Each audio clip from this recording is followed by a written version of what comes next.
Why is this important? It's important because now we can study the historical, cultural context of the book.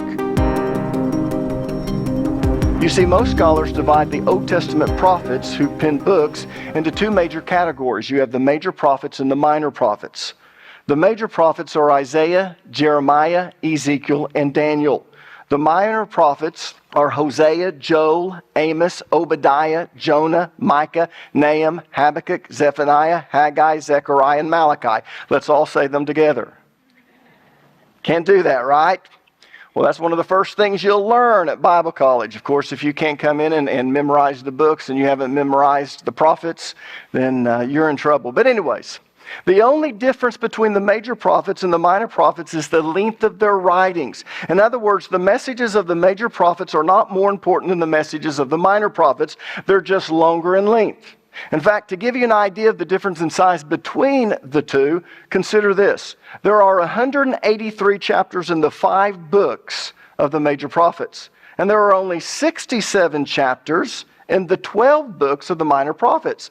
The longest book of the major prophets, which is Isaiah, has 66 chapters. Just one less than all of the 12 minor prophets combined. And the shortest book in the minor prophets, which is Obadiah, has only 1 chapter. But my point is this, and this is a very important point. If I was actually a professor, I would be giving you tests, and this would be on the test. Don't think that the major prophets are more important than the minor prophets. They're not. They're just longer in length. Now, most Christians find the book of Amos difficult to understand because they're not familiar with the historical, cultural context of the book. So they don't know when and why he prophesied.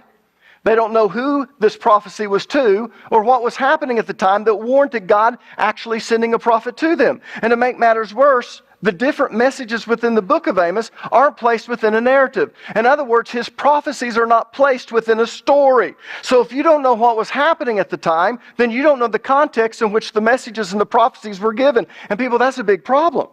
You see, if you don't know the context in which a prophecy was given, then determining the meaning can be very difficult, if not impossible.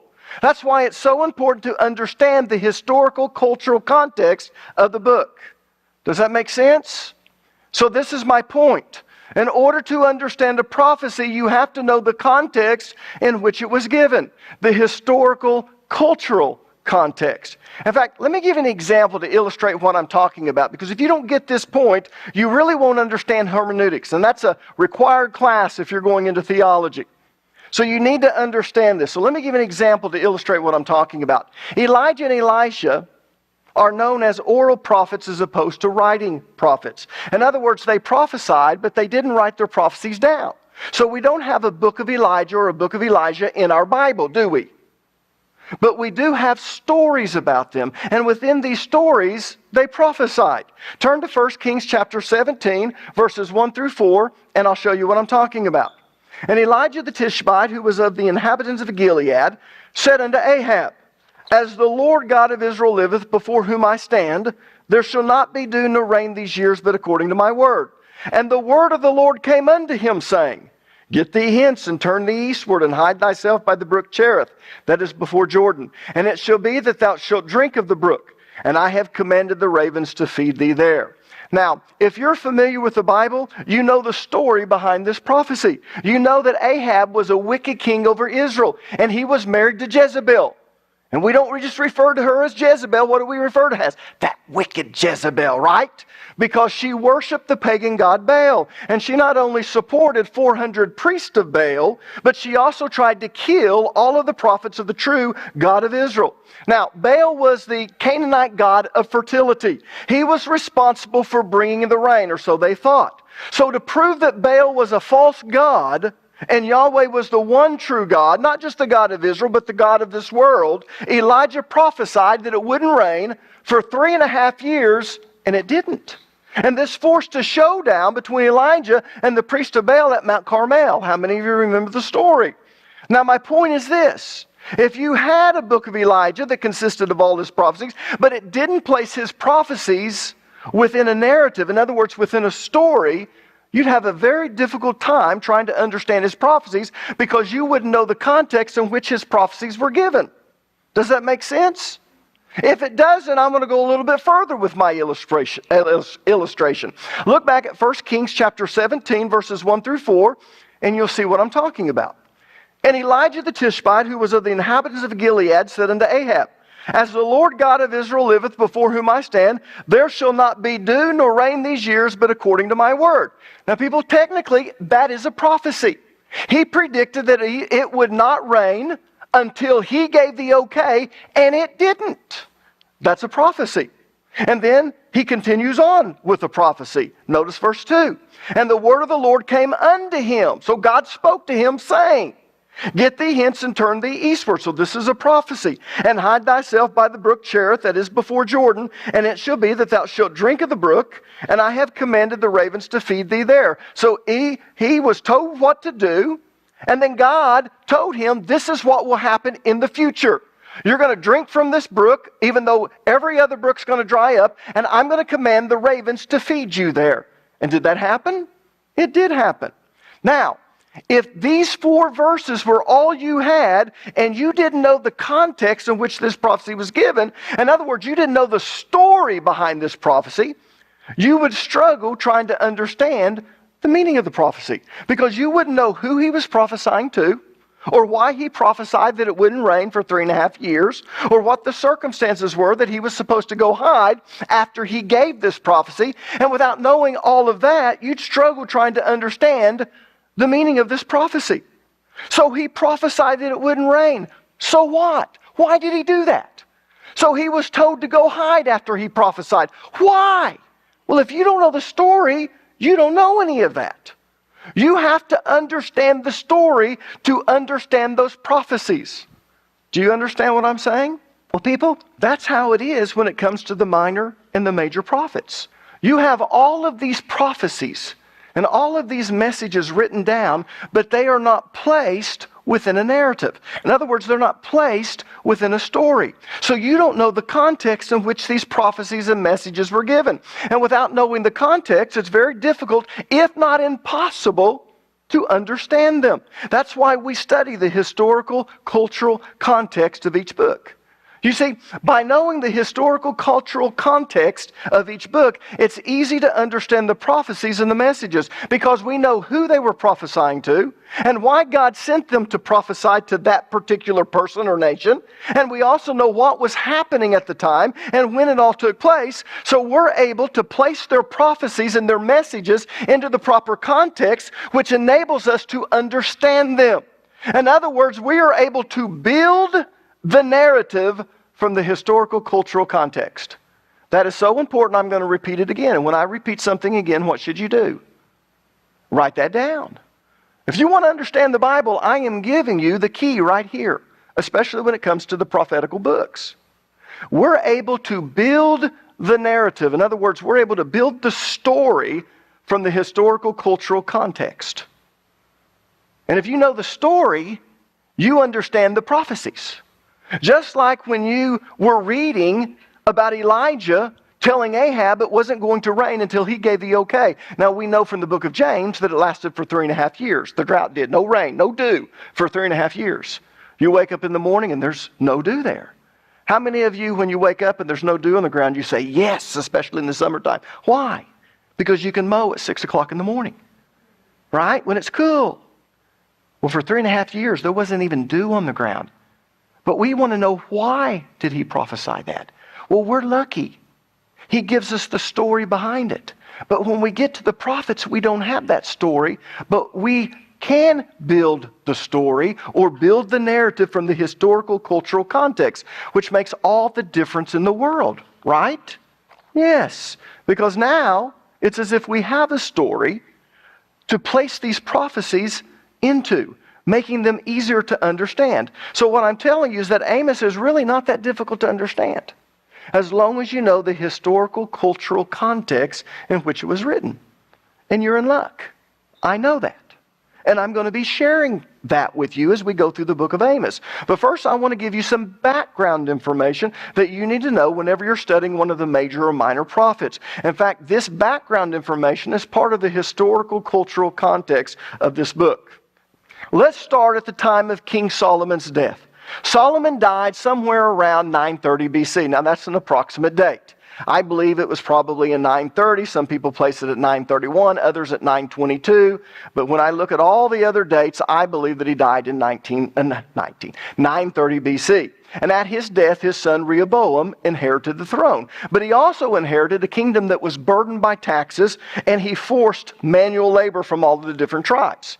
In other words, if you were part of the tribes, at least 1 month out of the year, not only did you have to give quite a bit of your bounty to King Solomon, but you also had to go work on some type of public project 1 month out of the year.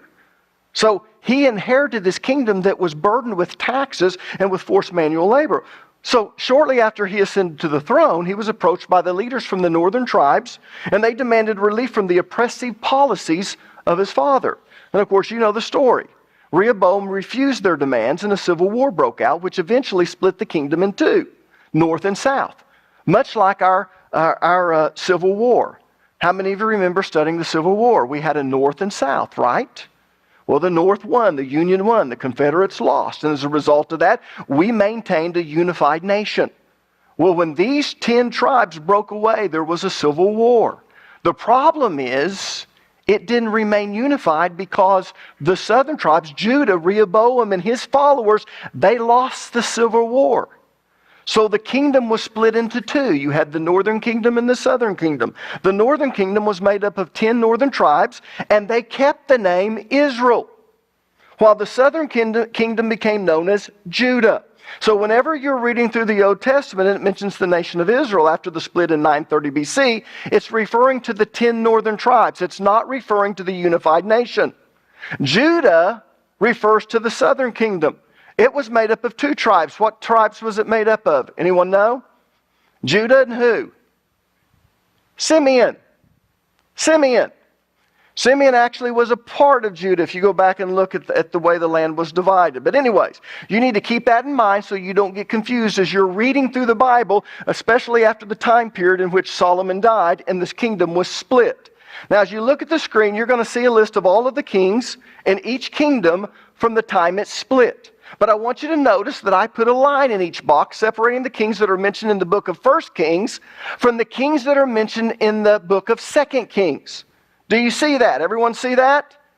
Notice it's darker blue in one and it's darker gray in the other. The one that's darker gray, those are the kings that are mentioned in the book of 1 Kings. The ones in the dark blue, those are the kings that are mentioned in the book of 1 Kings. One's the northern kingdom, one's the southern kingdom. Israel's the blue, Judah's the gray. Everyone see that? Well, in this series, we're only interested in the kings that are mentioned in the book of 2 Kings, because that's when the major and minor prophets ministered. So I'm going to expand that portion of the slide so we can focus on those kings, and that's a little easier to see. Wouldn't you agree? Now, all of the kings in the northern kingdom were evil in the sight of God.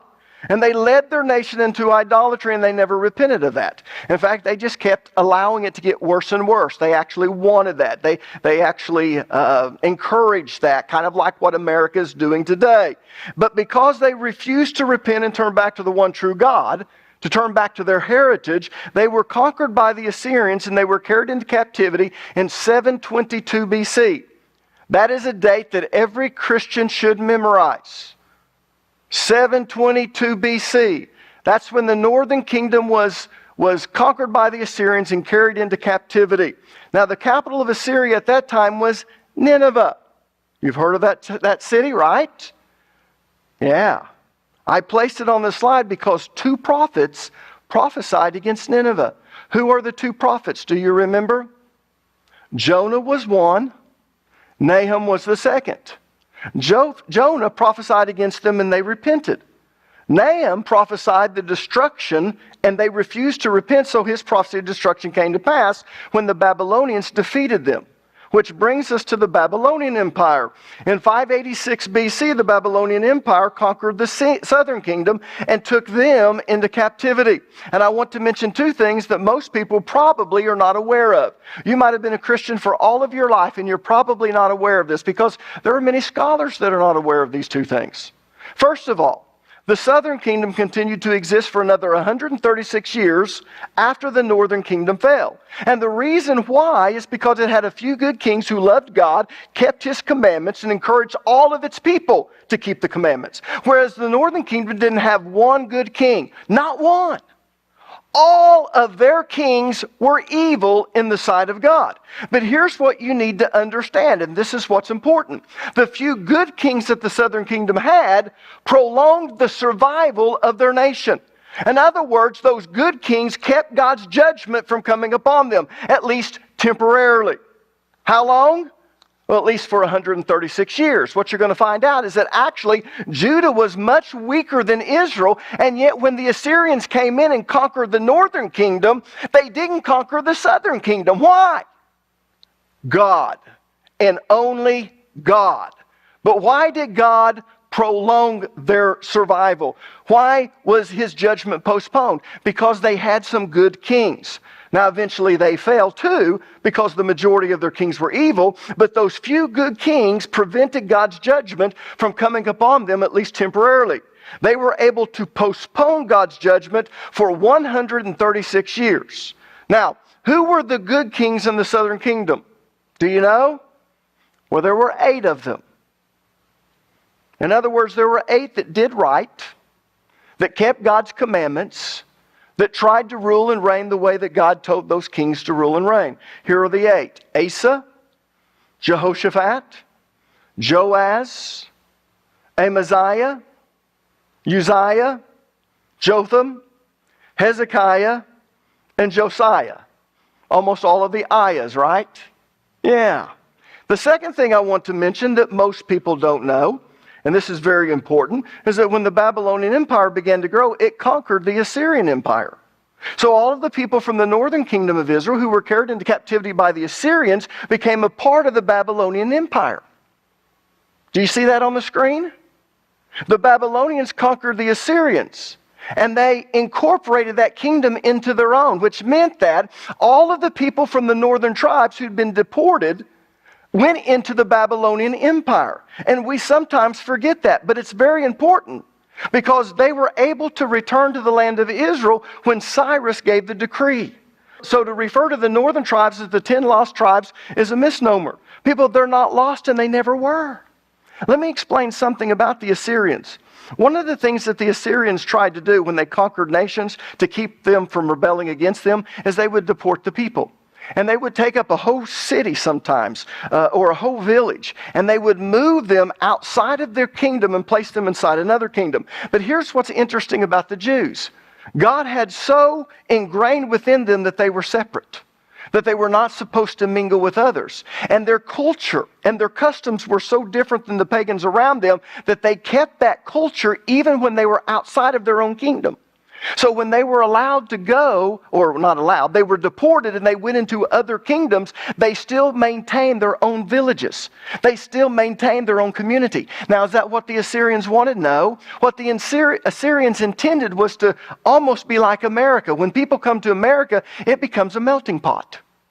And so you might have your ancestors from Ireland, and some of you might be from Italy, and some of your ancestors might be from Russia. But, you know, if you're second or third generation, you're part of this melting pot. That didn't happen for the Jews. So even though they were in captivity for 136 years in a different country, they stayed within their own little villages. So when the Babylonians conquered the Assyrians, they're still there, but they become part of the Babylonian Empire. And then when the Persians conquered the Babylonians, and you understand that story, it becomes the Persian Empire, Cyrus gives the great decree and he allows all of the people to go back to their homelands. Yeah. Most people don't. Why? Because they had assimilated with everyone else. It was a melting pot. And even though it had been almost 200 years, these Jews were not like that. And so you had a lot of the northern tribes, they actually went back to Israel and settled in the Galilean area. How many of you knew that? Not many scholars know that, people, but it's true. So to refer to them as the 10 lost tribes is a misnomer. Every time I hear that, the thing that I realize is they have a liberal education background. Yeah. Now, Following the Babylonian captivity, we have the period known as the post-exile. It's that period of time in which those who were carried into captivity were allowed to return to Israel.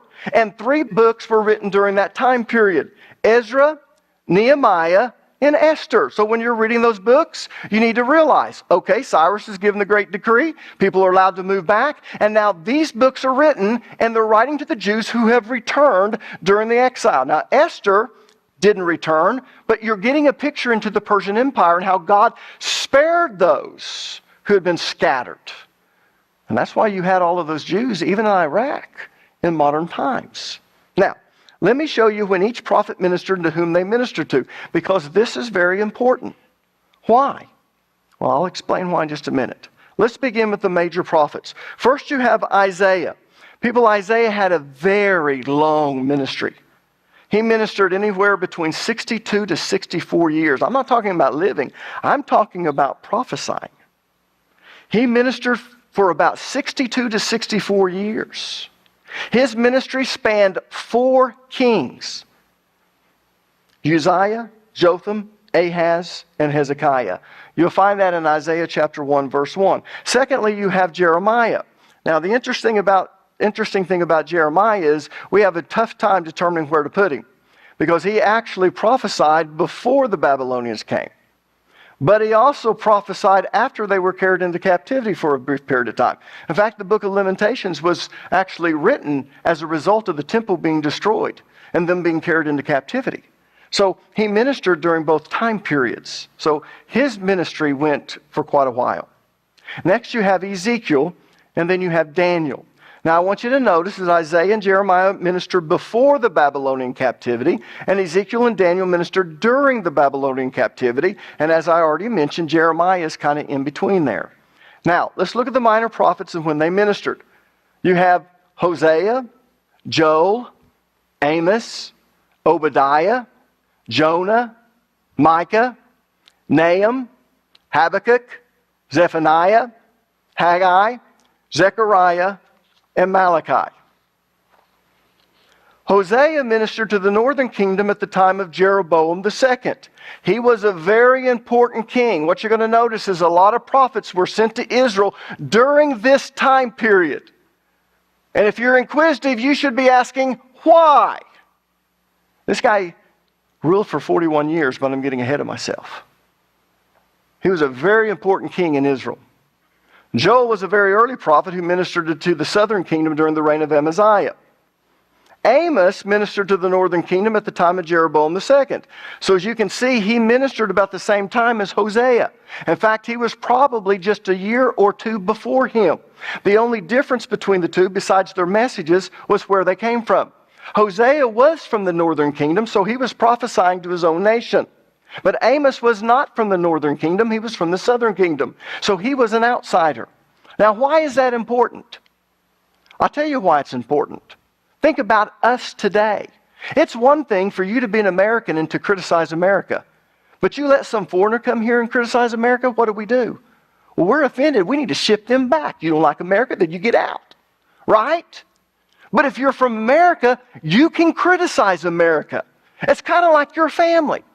You know, you might know your family is crazy, and you can talk about your family being crazy, but no one else better talk about your family being crazy. Am I right? All right. Hosea is from the northern kingdom. So when he prophesies to them, they're more receptive to that. Do they receive him? No. But at least they're more receptive. When Amos comes, let me tell you, the head priest, the high priest, actually writes to the king and says, we need to deport this guy. Who is he? In fact, maybe we ought to string him up because he's an outsider. Obadiah prophesied against Edom probably during the reign of Jehoiakim, but we're really not sure. Some place him during the reign of Jehoram. Now, why in the world would he, one chapter, actually prophesy against Edom? Because the Edomites were brothers to the Israelites. What do you mean by that? Were they the descendants of who? Esau. And just as there was animosity between Jacob and Esau, there has always been an intense hatred between the Edomites and the Israelites. Now let me ask you a question. Who are the Palestinians? The true Palestinians. The ones who didn't come in because there was work when the Jews started repopulating and they came because of the work. I mean the ones who had been living there for the last 2,000 years. Who are the Palestinians? Anyone know? Edomites. You want to know why they hate Israel? Because this hatred goes all the way back to Jacob and Esau. And it's part of the prophecies that if you understand the Bible, you understand the intense hatred. It doesn't matter if you gave them all of Israel and Israel would subjugate themselves to them and allow them to rule. Let me tell you, they would still want to kill all the Jews. You need to understand that. You cannot appease them. Obadiah prophesies against Edom. Anyways, getting off. Jonah prophesied to Nineveh. He prophesied during the later years of Amaziah, king of Judah, and during the early years of Jeroboam, the second king of Israel. So as you can see, he prophesied a little bit earlier than Amos and Hosea. But he still prophesied during that period of Jeroboam the second, his early years. Micah prophesied during the days of Jotham, Ahaz, and Hezekiah. He was a contemporary of Isaiah, and he prophesied to the northern kingdom and the southern kingdom. So he wasn't just exclusive to one kingdom. No, he prophesied to both of the kingdoms. Look at Micah chapter 1, verse 1. I think this is important. It says, the Lord gave this message to Micah of Moresheth during the years when Jotham, Ahaz, and Hezekiah were kings of Judah. The visions he saw concerned both Samaria and Jerusalem. Samaria, as most of you know, was the capital of the northern kingdom, and Jerusalem was the capital of the southern kingdom. So basically what this is saying is he prophesied to the northern kingdom and also to the southern kingdom. Nahum, like Jonah, prophesied against the Assyrian Empire. Now, under Jonah, the Assyrians repented and judgment against them was postponed. Here's what's interesting. The good kings in the southern kingdom postponed God's judgment coming upon them because they repented of what their previous leaders had done and they turned to God. But here's what's interesting. That principle doesn't just apply to God's chosen people. It also applies to the Gentiles. Because when Jonah came in and he prophesied to Nineveh and he said destruction is coming, we know the story in Jonah, right? They repented. They fasted. And God spared them. And Jonah was upset. Why? Because they were an enemy of Israel. Why would God do that? Because God is just as concerned about Gentiles as he is the Jews. In fact, the Jews were supposed to be a witness to the Gentiles. Now, because they repented and this judgment was postponed, the Assyrian Empire continued on for another 70 years approximately. But they didn't repent when Nahum came to them and prophesied against them. And as a result, they were conquered by the Babylonians. And from that point on, they are never mentioned again in history. No, completely and totally wiped out. The Assyrian Empire never rises again. They're not just conquered, they're completely wiped out. Why? Because Nahum prophesied that. It was a judgment upon them because of their cruelty. Habakkuk was a contemporary of Jeremiah. Now, everyone knows what I mean by contemporary, right? Contemporary simply means that they prophesied at the same time. Now, if you want to know what the conditions were like when Habakkuk prophesied, you should read 2 Chronicles chapter 36, verses 11 through 21, and Jeremiah chapter 6, verses 9 through 30. In essence, the spiritual condition of Judah was one of wickedness, injustice, and a total disregard of God and the things of God. So in chapter 1, verse 6, Habakkuk prophesies that God is going to send the Chaldeans against Judah. Now, who are the Chaldeans? Technically, I can't say that the Babylonians, but they are. Actually, they're the southern tribes of Babylon, but they become the ones in power. So Nebuchadnezzar is coming from that period. So those are the Babylonians. So he prophesies that the Babylonians are going to come and is going to conquer his own nation. But this causes the prophet to question the justness of God. Because basically Habakkuk wants to know how the Lord could punish Judah by using a nation that's more wicked than they are. In fact, if you read Habakkuk 1:13, that's Habakkuk questioning God. God gives him this prophecy and he says, boy, these people are going to be wiped out. And it's his own nation. And he said, God, I don't understand this. You're going to use a nation that's more wicked than us to come in and conquer us? I don't get that. People, you better listen. God can use Russia and China against us. These have specific messages that can be applied today. I'll give you God's answer when we go through his book. Nah, what the heck, I'll give it to you now. Basically, God tells Habakkuk, don't worry about them. They'll get what's coming to them. You just worry about yourself and your own nation.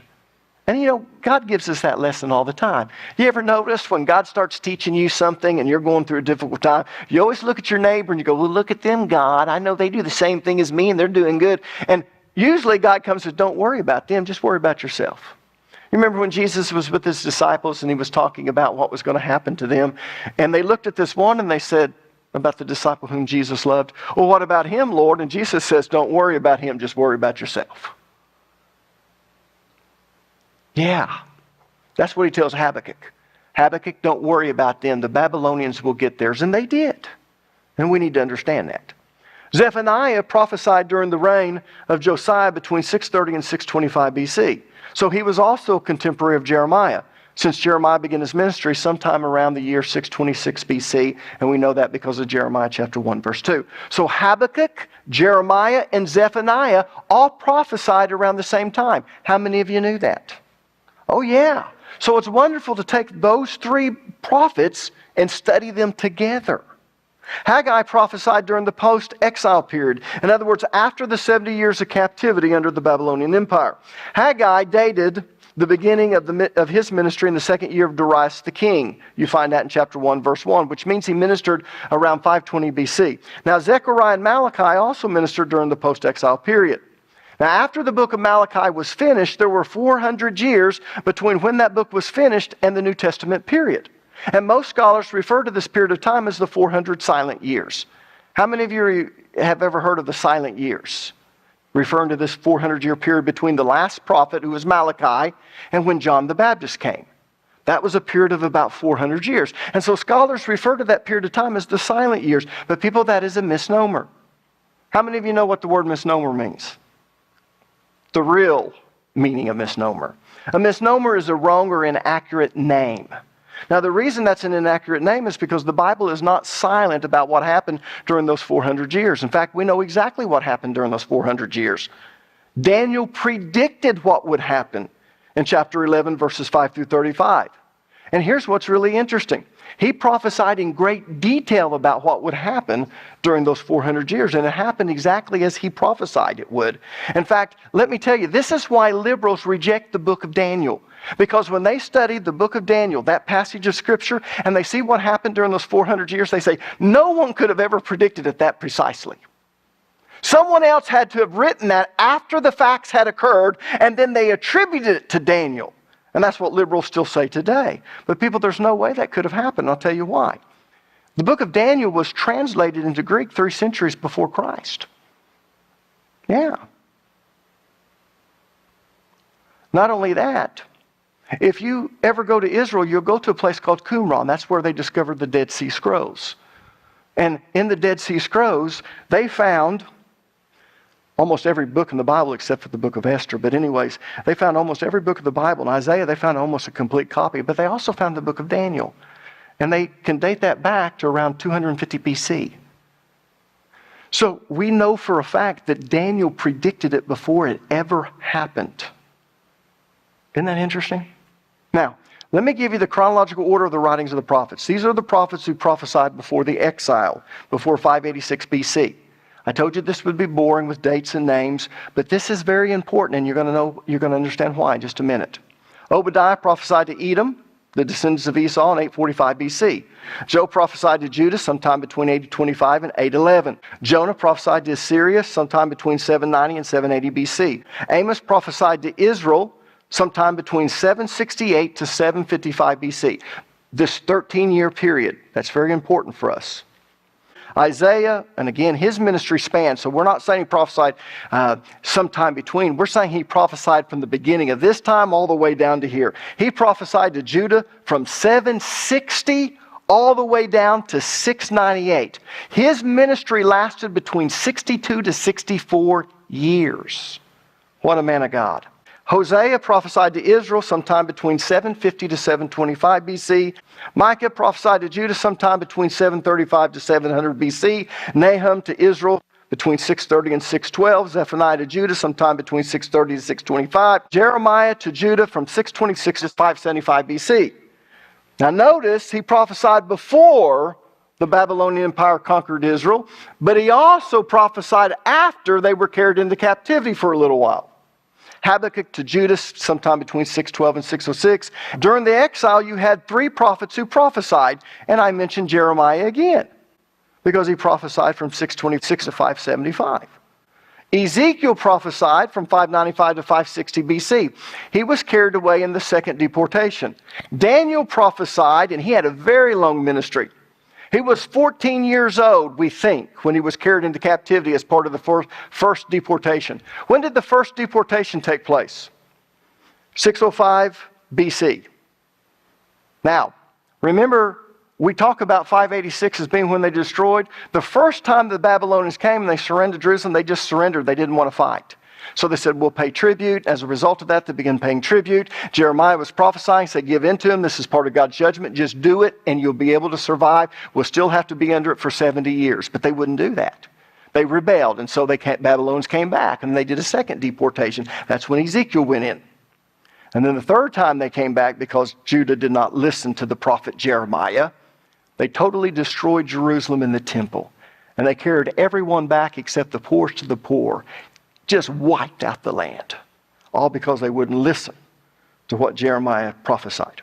And there were 3 prophets who prophesied after the exile. Haggai in 520 BC, Zechariah sometime between 520 and 518, pretty specific. And Malachi prophesied sometime between 445 to 415 BC. Now, you can see the time periods in which these prophets prophesied. I got those lines up there. That confused you all with the lines, right? Well, I want you to see who they prophesied to. And let me blow that up. I want you to notice that Hosea and Amos prophesied to the northern kingdom, but you had 3 prophets who prophesied to Gentiles. Why? Because God was just as concerned about the Gentiles as he was Israel. So why does he spend so much time with Israel? Because they are the nation through which his revelation is supposed to come. The reason we know about God is because of Israel. They were chosen to be a light unto the world. And of course, they paid a great price for their disobedience. But God has not forgotten them, and the church has not replaced them. And if you've been brought up with replacement theology, that is wrong. All of the promises that God made to Israel will be kept. That's one of the main purposes of the millennium. All these promises that God made to Israel will be carried out. America better not turn their back on Israel. One of the reasons we've lasted as long as we've lasted and will continue, and God's judgment will be postponed even though we deserve God's judgment upon us for our immorality, is because we've got Israel's back. And if you don't believe that, let me say you better get on your hands and knees and start praying to God and studying the Bible, because you don't know squat. Then you had the 4 prophets who prophesied to the southern kingdom, the 3 during the post-exile. Now, the prophet we're going to be studying during the summer is the prophet Amos. I get long-winded, but we're going to try and cover a chapter a night. Don't know if that's possible, but we're going to try. So let me ask you a question. Why is all of this important? I spent all of this time going through all of the prophets and when they ministered and who they ministered to and who was the king at the time when they prophesied. But why is all that important? I told you this would be like a seminary class, and you're listening and you go, you're right, this is boring. Why is this important?